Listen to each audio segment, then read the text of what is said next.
Hello. I wanted to share a bit of a pickle that I kind of went through recently. And yeah, I just wanted to maybe shed a bit of light on how I navigated through it to hopefully help anybody else that might be going through or will be going through, or maybe you've gone through it already and you can also maybe share your experience and some helpful ideas and tips that just kind of get you through the thing that happens when you start learning something. You start to get the ins and outs of how things work, and maybe it kind of kills the novelty, the innocence of that thing. In this case, you love listening to music. It brings you good feelings, goosebumps, and you want to kind of do that as well. You want to make something that creates that sort of feeling for others and yourself. But being able to translate what you want to put into your music doesn't happen overnight. Like, you gotta, especially if you're doing everything yourself, you really gotta learn a lot, put a lot of time in, develop your ear, get like 1,000 bajillion different skills to mix and produce and write cool ideas and melodies, and the list goes on. And one of the best ways to do that is by studying and like reverse engineering and just referencing the songs that you like to get an idea of how things are done. And the more you do that, the more you start comparing your sound with their sound, and it just creates a very dangerous path, because you're obviously not going to be nowhere near as good as they are, because they've put in the time, and maybe they even have a team behind them that are helping them out. They're not doing it all themselves. And secondly, you kind of stop listening to music. It just becomes like a way to study, a way to advance, a way to research. It becomes just very analytical. You like I said, you stop listening. You stop letting the music just hit you as it is. It becomes more of a, oh, how did they do that kind of thing.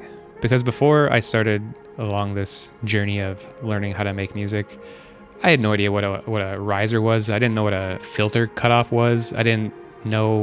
I couldn't tell you a single thing about frequencies. Like, you're telling me people are using synthesizer presets? Like, what does that mean? I don't get that.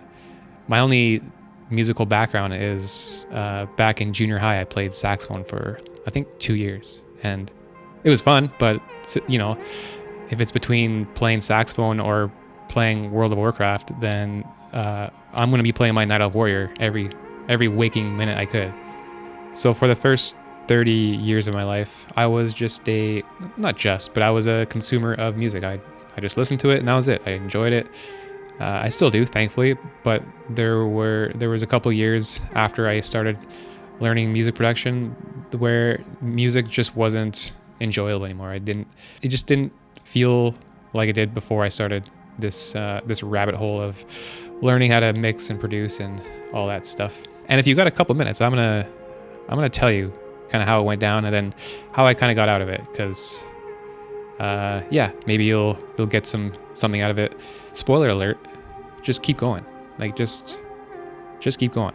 But let's run it back. So 4.5 years ago, I started learning how to make music. First maybe 8-10 months was awesome. You're learning a lot. The music that you're making isn't obviously as good as you want it to be, but it's amazing, because you went from zero to now you have a cool track that has a bass and a kick and a clap and maybe an arpeggio. Like, that's sick. And then it might have been my 8th song that I ever made. This was during COVID or whatever, 2021. And the 8th song I ever made, called Okanagan Summer, this was back when DJs and producers that were no longer able to perform, they were doing live streams on Twitch and stuff like that, just, feedback and DJ sets. So one of my favorite artists, Spencer Brown, was doing a feedback live stream on Twitch.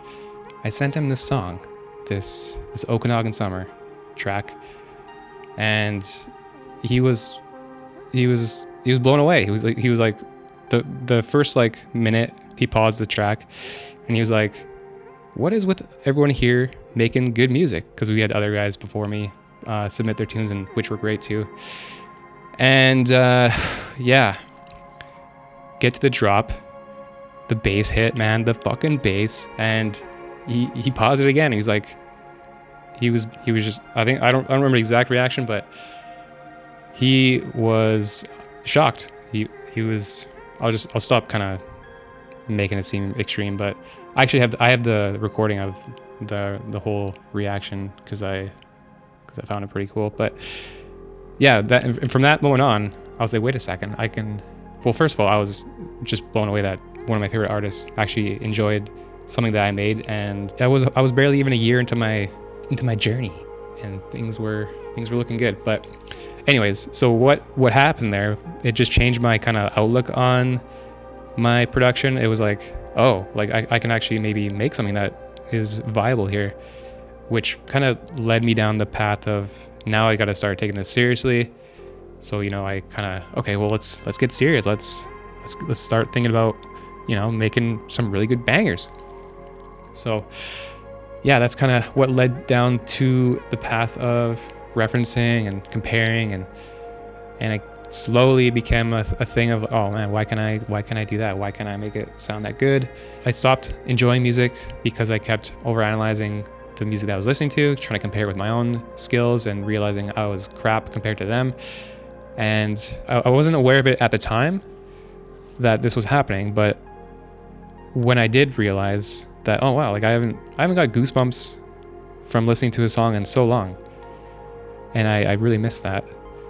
And I just thought, well, I guess that's just like, that's the new normal. I guess that's just the trade-off that I'm gonna have to make in order to get good at this whole production thing. So I put my head down. I kind of just stopped thinking about it. Like, whatever, music is no longer as enjoyable as it once was. That's just how it's gonna be. And so I just kept making music, kept trying to learn and improve. And up until recently, I finally kind of just hit like a little bit of breakthrough where I've become more consistent with making songs that are mixed pretty good, I think. And I just enjoy listening to them. Like, I'm actually happy, and like I've given myself goosebumps with my own music, which is insane. Listening to music is enjoyable now because I have less pressure now, that I feel more confident in my own skills, my own production, my own mixing, because I've been putting in a lot of time and effort into trying to get better. So maybe that's just what you kind of, maybe not everyone goes through that. I hope everyone doesn't have to go through that, but that's something I went through. Music was no longer that great to listen to, but these days, thankfully, now that I'm, more happy with my own music, I can listen to other people's music with less judgment, less thinking about it, and just listening to it, enjoying it.